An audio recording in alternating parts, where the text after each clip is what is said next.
বন্ধুরা, অনুর খাবার ঘরে সবাইকে স্বাগত। আজ আমি নিয়ে এসেছি স্পেশাল চাটনি। দেখুন, আমি কড়াইতে তেল বসিয়ে দিয়েছি, শুকনো লঙ্কা দিচ্ছি একটুখানি যৎসামান্য তেল, আর দিয়ে দিচ্ছি একটু 5 ফোড়ন, আর দিয়ে দেবো তেজপাতা, নিয়েছে আদা, একটু জিরের গুঁড়ো।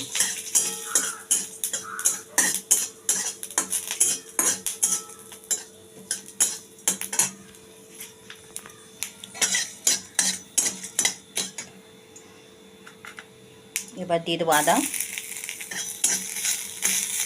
খুব সামান্য তেলেই করছি। আদাটা একটু নেড়ে চেড়ে দিয়ে দেবো জিরের গুঁড়োটা। জিরের গুঁড়ো যদি ভাজা গুঁড়ো থাকে ভালো, না থাকলে এরকম একটু তেলের মধ্যে ভেজে দিলেও টেস্ট হবে। এবার দিয়ে দেবো টমেটো,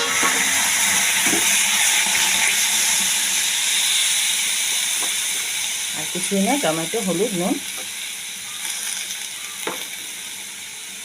সামান্য হলুদ দেবো, আর দিয়ে দেবো একটু নুন।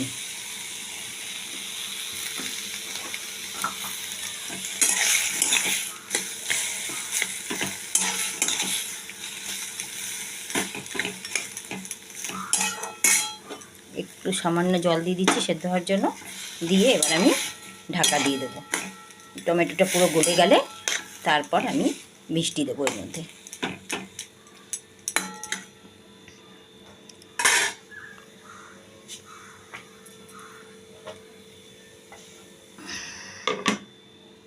দু মিনিট বাদে ফিরে আসি।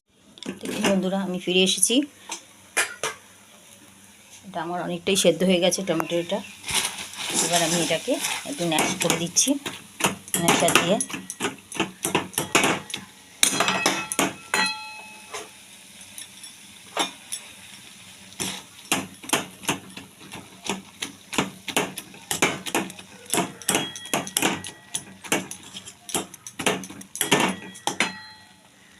দিয়ে দেবো চিনি, আর দিয়ে দিচ্ছি কিছুটা রসগোল্লার রস ছিল, এটার মধ্যে দিয়ে দিচ্ছি। আর দিয়ে দিচ্ছি একটু লঙ্কা ভাজা করে রেখেছিলাম, একটু গুঁড়ো করে, বেশি ঝাল না হয়, সকলেই খেতে পারে যাতে, একটুখানি গুঁড়ো করে আমি দিয়ে দিলাম।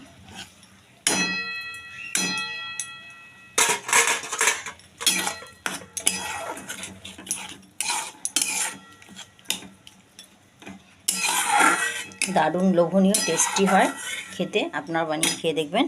আর দিয়ে দিচ্ছি একটু কাজু কিশমিশ ভিজিয়ে রেখেছিলাম, ওটা দিয়ে দিচ্ছি।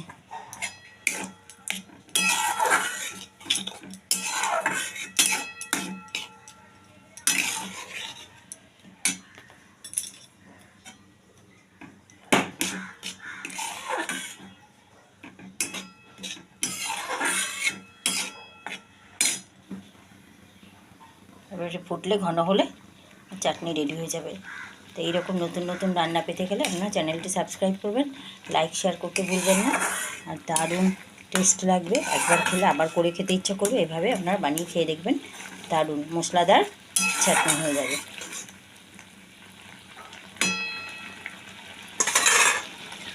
দেখুন, চাটনি আমার রেডি হয়ে গেল।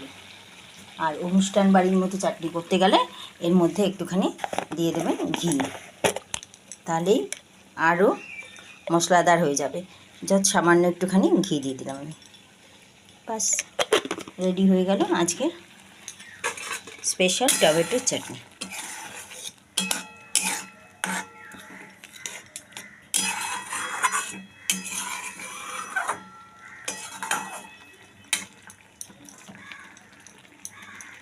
এটাই ঠান্ডা হলে আর একটু জমে যাবে। কে কোথা থেকে দেখছেন সকলকে ধন্যবাদ জানাচ্ছি। এরকম নতুন নতুন রেসিপির জন্য আপনি লাইক শেয়ার করুন।